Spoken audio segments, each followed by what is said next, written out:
गृह मंत्री जी ने, अमित शाह जी ने सिर्फ अंबेडकर जी नहीं लेकिन पूरे देश के हर नागरिक के लिए जो शब्द इस्तेमाल करे हैं उसकी हम सब निंदा करते हैं और मांग करते हैं कि अमित शाह को अपनी इस्तीफ़ा देना चाहिए, उनके ऊपर मुकदमा दायर होना चाहिए और उनको सार्वजनिक रूप से माफ़ी मांगनी चाहिए, क्योंकि उनने हर नागरिक के लिए जो शब्द बोले हैं उससे पूरी देश की जनता उससे नाराज़ है, दुखी है और प्रधानमंत्री जी से हम आह्वान करते हैं कि उनको तुरंत मंत्री पद से हटाना चाहिए और उनको भी माफ़ी मांगनी चाहिए। बुजुर्ग नेता के कोई टक्कर वक्कर भी देने का आरोप लगा रहे हैं कि उन्होंने, देखिए ये सारा एक मामला डाइवर्ट करने के लिए बात कर रहे हैं। खुद वो बुजुर्ग नेता जो हैं वो खुद तो गिर जाते हैं, खुद उनके खून निकल रहा है, वो कहाँ है वो खून, कैसे वो गिर गए? ये तो सारा कैमरा के अंदर सारा की सारी बात इसकी फिल्म है।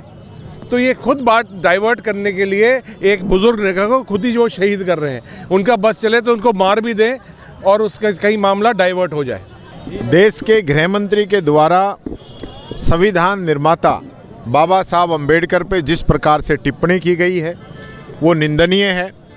पूरे देश के अंदर इसको लेकर लोगों के अंदर नाराज़गी है। राहुल गांधी जी ने, मल्लिकार्जुन खड़गे जी ने इस बात को बड़ी मजबूती से उठाया है कि अमित शाह को माफ़ी मांगनी चाहिए, इस्तीफा देना चाहिए। आप बाबा साहब के नाम लेने को एक फैशन बता रहे हो। बाबा साहब कोई व्यक्ति नहीं है, एक विचारधारा है जिन्होंने इस देश के गरीब, दलित, पिछड़े, आदिवासी, महिला, शोषित, वंचित वर्ग को आगे लेके आने का काम किया है। जिस व्यक्ति की दुनिया के अंदर सिंबल ऑफ नॉलेज के रूप में पूजा की जाती है, उसके बारे में हमारे देश का गृह मंत्री जिस प्रकार की बातें कह रहा है ये बहुत ही निंदनीय है।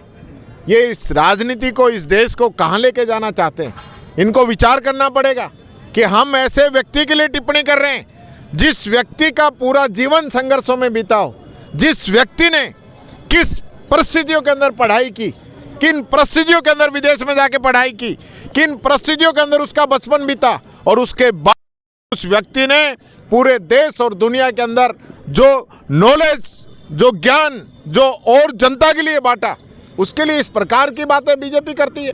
ये बीजेपी की जो मनुस्मृति की बातें हैं वो कहीं ना कहीं अमित शाह बोल रहे हैं। इन लोगों के जहन के अंदर इस देश के गरीब तबके के लिए कोई आवाज़ नहीं है, कोई दर्द नहीं है। आज बात होनी चाहिए थी बाबा साहब के ऊपर कि किस प्रकार से जब हम संविधान पे चर्चा कर रहे हैं, 75 साल की आज़ादी हम मना रहे हैं और उस वक्त प्रकार की टिप्पणी करना मैं समझता हूं घोर निंदनीय है। ये बीजेपी गर्त में जाएगी। इनको इसका जवाब देना पड़ेगा कि आपने इस देश के आम आवाम की आवाज़ के बारे में इस प्रकार से टिप्पणी की है, वो कभी भूलने वाले नहीं है। आने वाले समय में बीजेपी को इसका हिसाब चुकाना पड़ेगा और अमित शाह को या तो इस्तीफा दे दे, नहीं तो इस देश की जनता हरा पालेगी। इस्तीफा पर्याप्त है क्या माफी पर्याप्त है? माफी, इस्तीफा दोनों। और इसके लिए तो इससे भी बढ़ के आने वाले समय में इनको इसका कर्ज चुकाना पड़ेगा। इतना आसान नहीं है बोलना बाबा साहब के बारे में। कह रहे मेरी बात को तोड़ मरोड़ के, कोई तोड़ मरोड़ के नहीं कह रहा। जो बात उन्होंने कही है वो बता दे, जो उन्होंने बात कही है वो बता दे कि मैंने तो ये कहा था। गलत अर्थ निकाल रहे हैं क्या? के प्रति अपमानित कोई बात नहीं कही। क्या नहीं कहा कि बाबा साहब को नाम लेना फैशन है? इससे बड़ा अपमानित क्या करना चाहेंगे? फिर नाम लेना बंद कर दें, हम ये फैशन करना बंद कर दें? ये संभव नहीं है, ये संभव नहीं है। मैं कह रहा हूँ अगर बाबा साहब का नाम लेना फैशन है तो हम ये फैशन 1000 बार करेंगे, लाख बार करेंगे, करोड़ बार करेंगे, जब तक जिएंगे जब तक करेंगे।